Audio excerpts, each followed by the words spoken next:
Bien, en el estudio de hoy vamos a ver qué entendemos por sana doctrina. Este estudio bíblico está apuntado sobre todo a gente que quizás está buscando lo que hoy denominan, y no todos entienden lo que es la sana doctrina. Este es un estudio de lo que implica para nuestra vida y de lo que es en sí mismo la sana doctrina.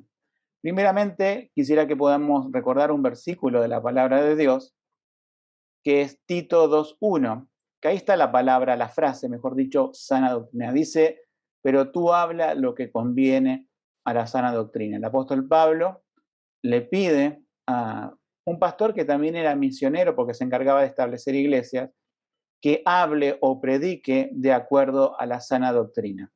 Un sinónimo de doctrina es enseñanza. Uno podría sustituirlo y decir, pero tú habla lo que conviene a la sana enseñanza. Ahora, la frase sana doctrina es usada por muchas personas hoy y no siempre se entiende. Y no siempre se entiende a lo que se quiere llegar con lo que es la sana doctrina. Yo he visto muchos a lo largo de mi vida, lamentablemente, que estaban buscando la sana doctrina, pero terminaron en fracaso. Por lo tanto, el motivo de este estudio, para todo aquel que me escucha, si está buscando la sana doctrina, es que no termine en un fracaso, que no termine en una desilusión. Y muchas veces hay personas que no son creyentes y se le ha puesto en la cabeza de buscar la sana doctrina, y si no son salvos y si no se arrepienten de sus pecados, en vano yo trataría de explicarles. Pero yo apunto este video suponiendo que las personas que me están escuchando han creído en Jesucristo como su Salvador, o se están acercando al Evangelio con un deseo genuino de buscar a Dios. Y en eso entendieron que la palabra sana doctrina es algo bueno. Pero bien, vamos a hacer algunas advertencias al respecto. Primeramente, de estas personas que yo he visto a lo largo de mi vida buscar la sana doctrina y fracasar, es que no han tenido en cuenta que no es solamente identificar lo que está mal. O sea, está bien identificar lo que está mal, porque es una parte de la sana doctrina, pero no lo es todo. Podemos nombrar así brevemente lo que hoy en las iglesias evangélicas lamentablemente está mal. Nosotros también somos una iglesia evangélica, pero queremos sí centrarnos en lo que la palabra de Dios dice como iglesia evangélica, de centrarnos en el Evangelio. Pero hoy las personas obviamente vienen huyendo de muchas cosas de las cuales se dieron cuenta que no son bíblicas. ¿Cómo podemos mencionar falsos profetas y apóstoles? No voy a desarrollar cada uno, pero brevemente quiero comentarles. ¿Sí? Falsos profetas y apóstoles, la Biblia nos muestra que Jesucristo eligió apóstoles y que había un requisito para los apóstoles que tenían que ser testigos presenciales de la resurrección de Cristo. No hay nuevos apóstoles porque ellos fueron los que escribieron el Nuevo Testamento, si no habría nuevas revelaciones. Tampoco hay nuevos profetas, los profetas ya los dio Dios, ya hablaron de parte de Dios y lo tenemos en las Escrituras. Por lo tanto, la Biblia es nuestra base para afirmar todo lo que decimos y no necesitamos nuevas, podemos decir, revelaciones de personas que se autoproclaman profetas y apóstoles. También seguramente el que busca la sana doctrina ha aprendido que esto de declarar, decretar, de pararse y exigirle a Dios diciendo yo lo digo y se cumple, sacando versículos de contexto, obviamente no es bíblico. Uno aprende en el Padre Nuestro, danos el pan nuestro de cada día, no decreta, no exige nada, a Dios va con toda humildad. También se han dado cuenta los que buscan esta sana doctrina que el sacar el dinero a la gente con promesas, y sobre todo promesas falsas, ¿no? Distorsionando las escrituras, es malo, ¿sí? Hoy en día se habla mucho en las iglesias acerca de diezmar, de las primicias, de ofrenda, de pactos y de un montón de cosas que ya las personas se han dado cuenta, a veces quizás por sentido común, de que en el Evangelio de la prosperidad los únicos que prosperan son aquellos que lo predican, no tanto la gente. Bueno, algunos dicen yo prosperé, pero no consiste el Evangelio en prosperar en esta tierra, sino en buscar las cosas de arriba, no las de la tierra. Bueno, también algunos se han dado cuenta que buscando la sana doctrina van a rechazar todas estas falsas manifestaciones que se le atribuyen al Espíritu Santo, como decir lenguas. Bueno, uno dice, pero en la Biblia estuvo lenguas, había lenguas, claro, pero eran idiomas. idiomas comprensibles y que tenían traducción, no el balbuceo de hoy, o echar fuera demonio o ministrar a una persona que se manifiesta, como dicen hoy en día, digamos, determinada persona de lunes a viernes va al supermercado a comprar, pero de sábado y domingo cuando va a la iglesia se manifiesta. No vemos eso en la Biblia. Vemos que los endemoniados eran en todo tiempo y que tenían fuerza descomunal y que Cristo liberó a muchos de demonios, se lo encargó a sus discípulos, pero hoy la gente, por este misticismo que se da en la iglesia evangélica, quieren ver demonios de todos lados, quieren estar reprendiendo por todos lados, quieren estar dedicando una reunión más a la reprensión de demonios que a la adoración de Dios. Y esto es obviamente un culto falso delante de Dios. Y también los que buscan la sana doctrina se dan cuenta de la egolatría de estos siervos, y yo lo pongo entre comillas porque la palabra siervo quiere decir esclavo. Cuando alguien te dice que hay un gran siervo de Dios es una contradicción de término. Es como decir hay un gran esclavo de Dios. Entonces, súper humilde, no se saca fotos con todo el mundo, no tiene siempre las cámaras apuntando y siempre siendo popular. Un siervo de Dios exalta y apunta a Dios. Es como una flecha que apunta a Cristo. No me sigan a mí, sigan al que verdaderamente deben seguir. Bien, si todo esto lo identificaste, todo esto decís, bueno, es un error, es la mitad de la cuestión. Porque los que han fracasado en la búsqueda de sana doctrina han aprendido a identificar todo lo que está mal, pero no han identificado qué es lo que está bien y sobre todo lo que está bien para su vida. Entonces acá viene la primera, ¿sí? La primera advertencia de 3 advertencias que vamos a ver en este breve estudio. Podemos identificar todas las cosas que están mal, pero cuidado, porque podemos no tener el deseo de seguir las cosas que está bien. O sea, las personas que buscan la sana doctrina en algún momento van a decir, bien, esto está mal, yo huyo de esas cosas. Ahora, quiero ir a un lugar de sana doctrina, pero no puedo ir a ese lugar donde uno considera que es sana doctrina, ¿sí? Sin el deseo de ser corregido. Hay algunas preguntas que debes hacerte, y yo te las digo ahora, para que puedas acercarte a la sana doctrina y empieces con el pie derecho, no con el pie izquierdo, ¿sí? Las preguntas que debes hacerte son, por ejemplo, ¿sí? ¿Soy una persona discipulable y enseñable? O sea, hay que preguntarse si realmente soy una persona que puede, de todo lo mal que aprendió, ahora sentarse con alguien o estar siendo discipulado por otro hermano de la iglesia, corrigiendo todas las cosas que aún no saben que están mal, pero que están mal. O sea, ser una persona enseñable. Yo conozco muchas personas que ya se vieron algunos videos de internet, se leyeron un par de libros y ni siquiera lo terminaron, y ya se saben todo y ya no son enseñables. O sea, vienen, yo huí de la sana doctrina, ahora voy perdón, huí de lo que es lo malo, lo que es la falsa doctrina, ahora voy a la sana doctrina, pero yo ya sé todo, no sé, no necesito ser enseñado. Y ese es el problema. El problema es de personas que piensan que ya saben, pero no saben todavía nada. Aún están en los primeros pasos, identificando las cosas malas, pero no tienen todo un trasfondo de lo que es bueno bíblicamente, porque a través de los años no lo han recibido. Y muchas veces estas personas no están dispuestas a ser corregidas. Piensan que van a ir a un lugar sano en doctrina, pero nunca se les va a corregir el error. En el otro tipo de iglesias, donde todo parece un evento, un mega evento, un show, muy poco se personaliza, muy poco alguien baja del púlpito y se entromete en tu vida privada, si es la palabra que quieres buscar, entrometer. La Biblia nos dice que nosotros tenemos que rendir cuenta los unos con los otros en la iglesia, exhortarnos unos a otros. Entonces, si la persona no es corregible, cuando se le dice, mira, acá tenés que aprender esto, tenés que corregir esto en tu vida, y se ofende, simplemente huyó de las cosas que están mal, pero no quiere acercarse a las cosas que están bien. Y otra pregunta que hay que hacerse es, ¿entiendo que la sana doctrina demandará de mi vida cosas mayores que el error? ¿Cómo es esto? ¿Cosas mayores que el error? Sí, porque en el error, en la falsa doctrina, te sacaban dinero, ¿sí? Y eso duele. Te sacaron el tiempo en tu vida y perdiste mucho tiempo. Eso también duele. Pero en la sana doctrina es llevarte a Cristo y Cristo no te pide una parte de tu vida, te pide el todo. Y eso, créeme, que duele más.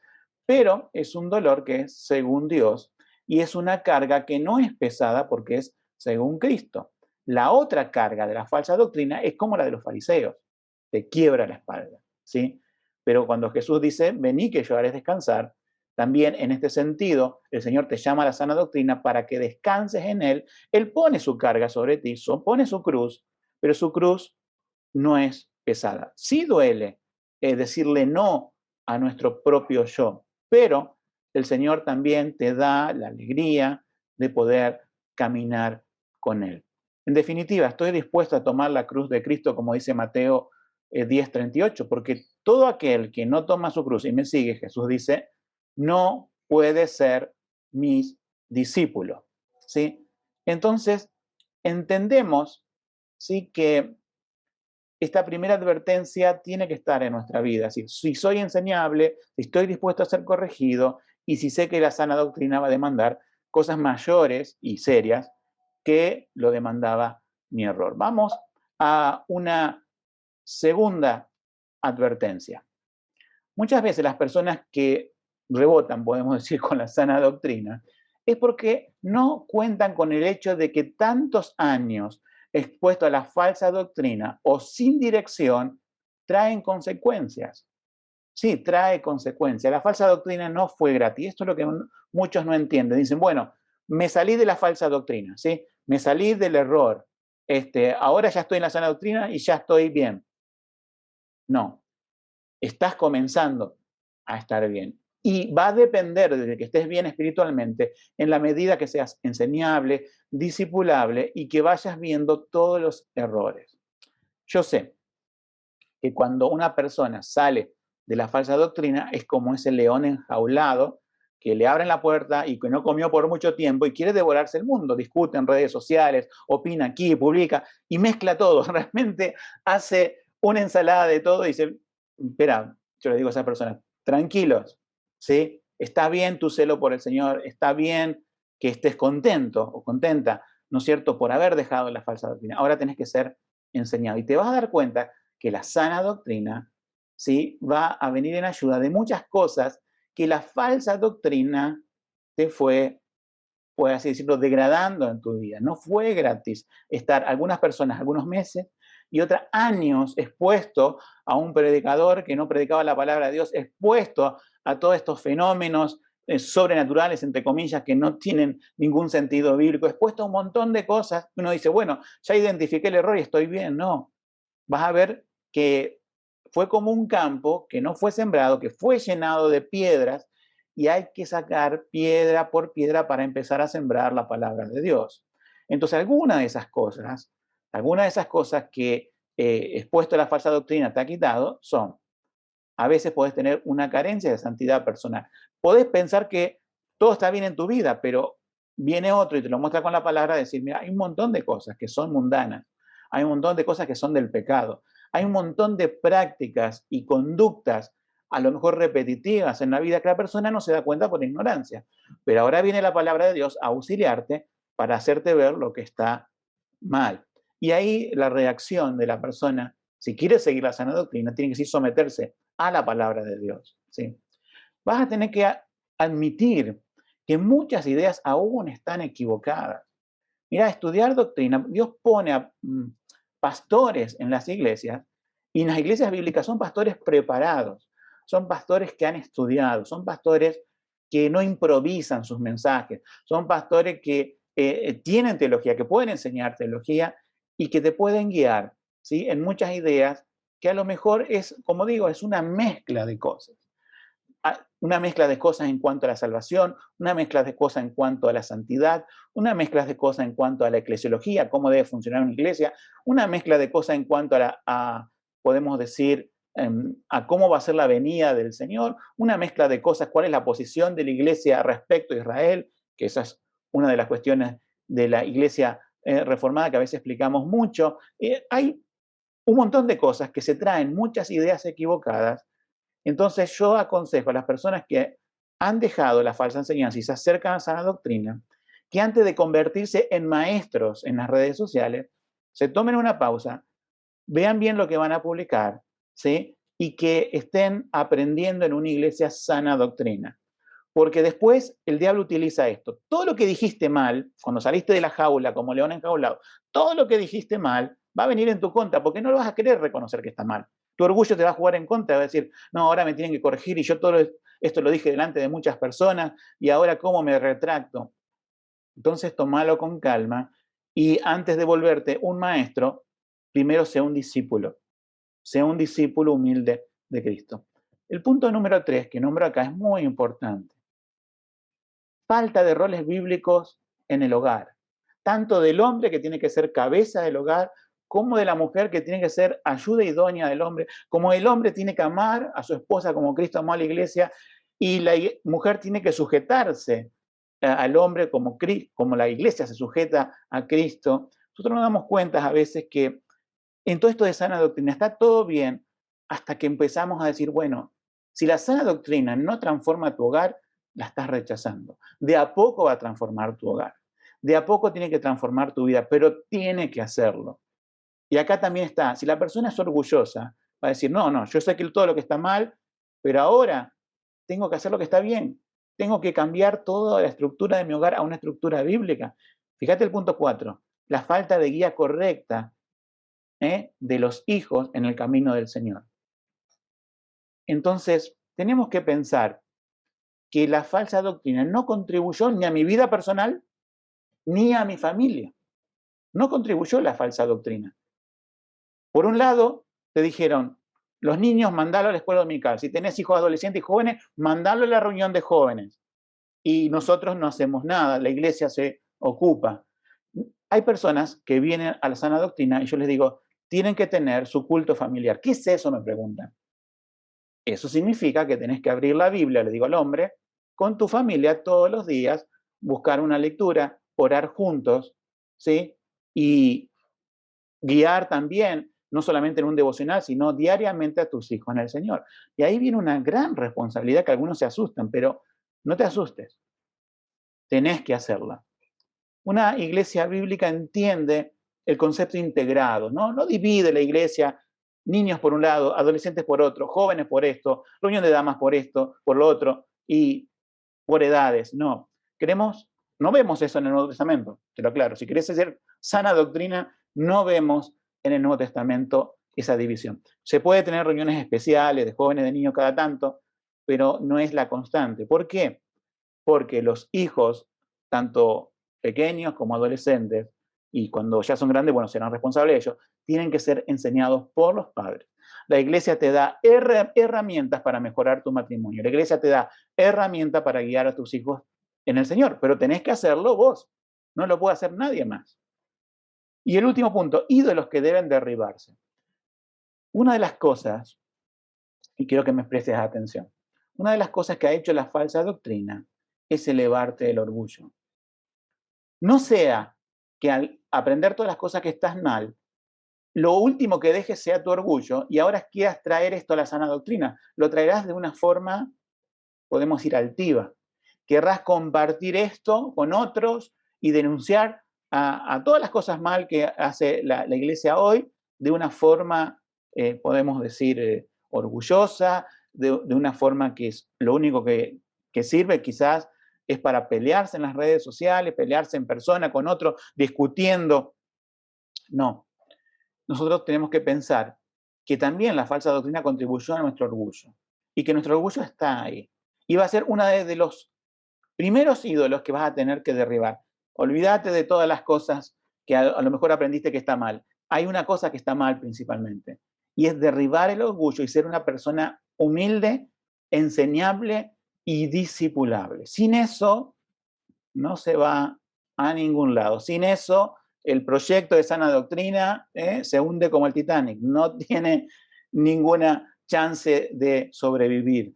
Entonces, ten en cuenta esta segunda advertencia. Vamos a una tercera advertencia.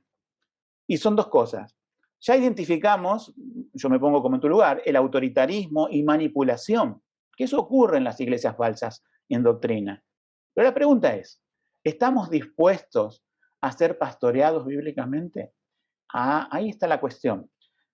Esto es algo con que chocan muchas personas. han tenido líderes manipuladores, engañadores, que le han sacado dinero, que lo han afectado moralmente, que han tenido una doble vida, y entonces ellos dicen, bueno, no hay liderazgo. Directamente el liderazgo es algo antibíblico y yo tengo que ir a una iglesia donde todos cantemos, todos alabemos al Señor, todos nos exhortemos uno a otro, pero no estoy dispuesto a someterme a ningún liderazgo. Sin embargo, en Hebreos 13:17, la Biblia nos dice, sujetaos a vuestros líderes. A veces, algunas versiones de la Reina Valera traducen pastores, en el original es líderes, que para nosotros en el Nuevo Testamento incluye pastores, también hay diáconos en la iglesia, ¿sí? Pero el punto es este. La iglesia del Nuevo Testamento no es acéfala. Dios pone hombres con, digamos, con ciertos dones de pastorado para ser autoridad en su iglesia. Por supuesto que la autoridad de un pastor solamente está atada a la Biblia. Un pastor no tiene autoridad. Yo como pastor no tengo autoridad fuera de la Biblia. Pero si una persona que cree que se va a acercar a la sana doctrina con la idea de que no hay autoridad, una especie de anarquía espiritual y del Nuevo Testamento, es un pensamiento equivocado. Hay una autoridad espiritual que tiene que guiar amorosamente en el camino del Señor por medio de la Biblia a la persona. Una segunda cosa, algunos cuando salen de las estructuras no bíblicas dicen, bueno, lo mejor es quedarse en casa porque nosotros vemos en la Biblia que la gente se reunía en casa y las casas y las casas y las casas. Esa es una forma de contradecir la Escritura porque te vas a dar cuenta que perseveran en el templo y en las casas. Eso es lo que nos dice la Escritura. Y no es el templo lo que nos hace iglesia, es la reunión de la iglesia lo que hace iglesia. O sea, las personas, no los ladrillos, son la iglesia. Pero en la Escritura, en la Biblia, vemos una estructura mínima pero identificable que es la iglesia local. No es cada cual en su casa. No es cada cual o 2 o 3 en su casa o 10 personas en su casa. Si comienza una iglesia, bien así, pero no de decir, bueno, no hay estructuras. ¿Sí? Es como tener un cuerpo sin el esqueleto. No sería muy lindo verlo, les aclaro, ¿no? Tenemos una estructura que nos ha dado la palabra de Dios, que la iglesia está organizada con sus pastores, con sus diáconos y una congregación, ¿sí? Nosotros tenemos, si querés leer también, aparte de haber nombrado Hebreos 13:17 respecto a los líderes, nosotros vemos en Romanos 15:14 que para exhortarnos unos a otros tiene que haber podemos decir, un contacto hermano-hermano, ¿sí? No puede haber iglesias así o grupos separados sin que conformen una iglesia. Una congregación, Dios nos pone para ser también exhortados y alentados unos a otros. Entonces, si querés acercarte a la sana doctrina, no podés venir con la idea de la no estructura y de la no autoridad. O sea, porque haya habido malos pastores, malos líderes y malas estructuras eclesiales, no quiere decir que tenemos que tirar eso por la borda. Así también como hay matrimonios que han fracasado, no por eso debemos de dejar de creer en el matrimonio como institución de Dios, porque hayas estructuras y líderes que han fracasado bíblicamente, no por eso debemos de dejar de creer en la iglesia local como estructura mínima del Nuevo Testamento para guiarte en la sana doctrina y predicar el Evangelio junto con otros hermanos. Bien, estas fueron 3 advertencias. Lo que todos nos preguntamos muchas veces es, ¿qué es una iglesia sana en doctrina? ¿Qué podemos decir una iglesia bíblica? Por ejemplo, en nuestra iglesia, la Iglesia Cristiana Bíblica de Rosario, elegimos ese nombre. Podríamos haberle puesto otro nombre, pero decidimos ponerlo bíblica. Y nos consideramos una iglesia sana en doctrina. Ahora, ¿qué es esa palabra sana doctrina? Ya vemos que la Escritura tiene esa frase y podemos buscarla en 1 Timoteo 3:15, que aquí no está la frase, después vamos a ver dónde está, pero que aquí nos habla cuál es la misión de la iglesia, que es una misión sana doctrina. Dice el apóstol Pablo a Timoteo, un joven pastor en una iglesia, y citarlo para que sepas cómo debes conducirte en la casa de Dios, que es la iglesia de Dios vivo, columna y sostén de la verdad.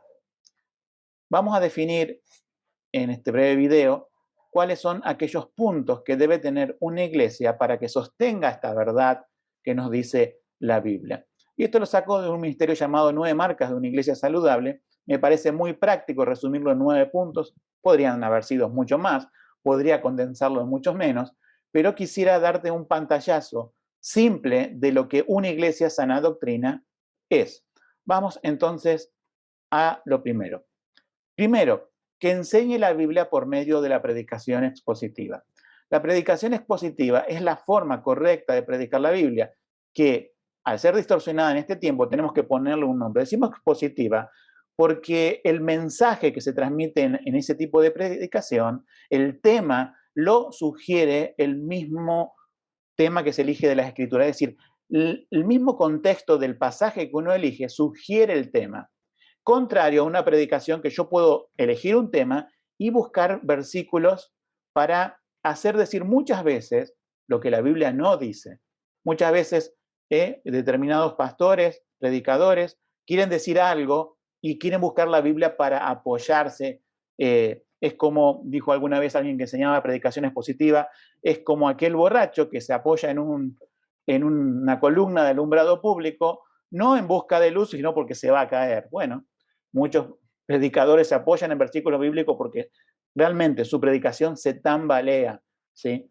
Pero nosotros buscamos una predicación iluminada por la palabra de Dios. Buscamos una predicación que sea bíblica, que tenga a Cristo como centro y que sea tomado, ¿sí?, todo en el justo contexto bíblico y no utilizar los versículos como pretexto para decir lo que el predicador quiere decir. Entonces, una iglesia sana doctrina tendrá la predicación de la palabra de Dios como centro de su ministerio.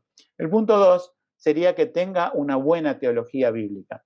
Algunos pueden decir mucho acerca de teología, pero nosotros entendemos que una buena teología bíblica es ver cómo la iglesia a través de los tiempos entendió la palabra de Dios. Por eso nosotros en nuestra iglesia tenemos la confesión de fe, la declaración de fe del año 1689, hecha por las iglesias bautistas que entendían en el gobierno local de la iglesia y que eran iglesias que se fundaban bíblicamente e hicieron esa declaración de fe tomando las confesiones de fe y los concilios históricos, definiendo temas tan importantes como qué es la Biblia, qué es la Trinidad, qué es la encarnación de Cristo, cómo es la salvación o soteriología, etc. O sea, una buena teología implica que la iglesia pueda definir, uno pueda entrar a la página de internet o pueda ir a la iglesia y le puedan dar, nosotros creemos esto, esto y esto en la Biblia. No improvisamos. No tenemos, a ver, vamos a definir en el siglo XXI cómo es la Trinidad,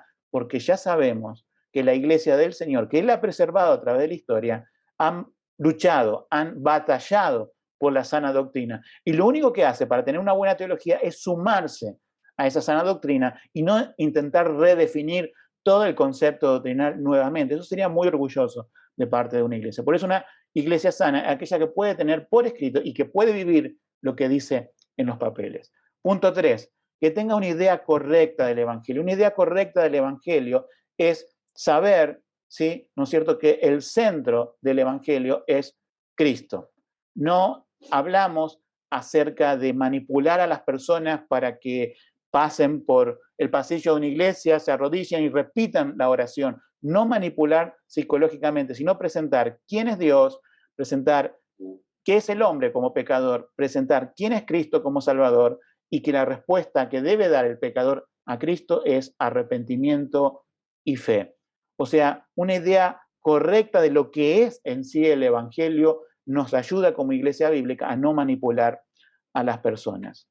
El punto 4, que una iglesia, para que sea bíblica, tome en cuenta la conversión o nuevo nacimiento espiritual.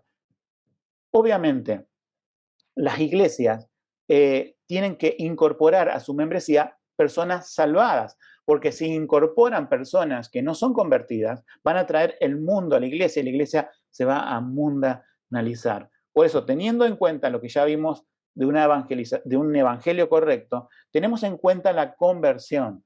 O sea, no que la iglesia se interese simplemente en llenar asientos o hacer eventos para decir cuántas personas convocamos, qué exitoso que somos, sino que se preocupe porque las personas nazcan de nuevo, es decir, se les predica la Biblia, se les muestra de Jesucristo, las personas responden en obediencia al Evangelio, se arrepienten, creen en Jesucristo, el Espíritu Santo en ese llamamiento que hacemos por la palabra, obra la conversión de la persona, nace de nuevo la persona y es una nueva criatura en Cristo. 5. Que la función sea la evangelización de los pecadores.